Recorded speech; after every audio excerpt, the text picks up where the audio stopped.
Começando a cobertura do Congresso Americano de Cardiologia, a gente vai começar a falar agora de um estudo chamado IMPACT-MI. Será que vale a pena a gente indicar empagliflozina para pacientes pós-infarto agudo do miocárdio? Essa foi a pergunta desse estudo. Foi um estudo com mais de 6.500 pacientes, avaliou pacientes após infarto. Então eram 14 dias após o infarto, pacientes com alto risco de evoluir com insuficiência cardíaca. Então eram pacientes que tinham ou uma fração de ejeção menor que 45 após o infarto, ou que tiveram um episódio de congestão, mais um fator de risco, idade acima de 65, piora de função renal, NT-proBNP elevado. Esses pacientes foram randomizados então para usar empagliflozina 10 mg ou placebo. Então a ideia aqui seria ver num cenário pós-infarto se daria certo. O desfecho primário que eles avaliaram foi morte por qualquer causa ou tempo para a primeira hospitalização por IC.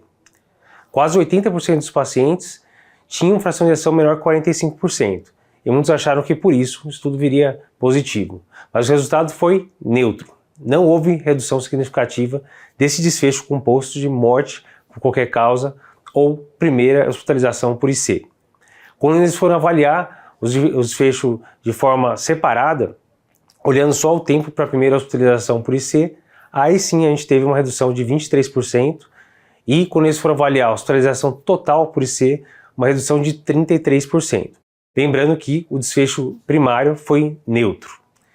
Um ponto importante aqui é que a droga foi segura. Isso é importante porque a gente não tinha essa informação.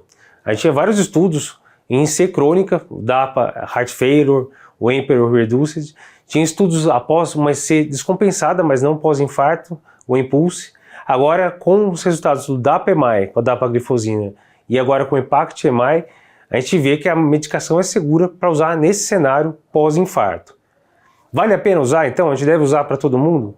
A princípio, pensando em reduzir risco de eventos de insuficiência cardíaca, faria sentido. Na própria apresentação, eles mostraram uma meta-análise que juntou vários estudos de inibidores de SGLT2, mostrando de forma consistente esse benefício em reduzir a hospitalização por IC. Então, para reduzir o desfecho composto primário, não, o estudo foi neutro, mas pensando em utilizar para pacientes pós-infarto que têm um perfil maior de risco, então que teve congestão pulmonar durante a internação ou evoluiu com uma queda de fração de ejeção, daria para a gente considerar prescrever essa medicação pensando em reduzir desfechos de insuficiência cardíaca. Então, um estudo interessante, a gente não consegue bater o martelo, porque isso foi um dado da meta-análise, o resultado do estudo foi neutro, mas é mais uma peça aí no quebra-cabeça para nos ajudar a entender em que momento e para que paciente que a gente pode prescrever o inibidor de SGLT2. Fique ligado, muita coisa importante ainda para sair no Congresso do ACC 2024 e a gente vai cobrir tudo aqui no Cardio Papers.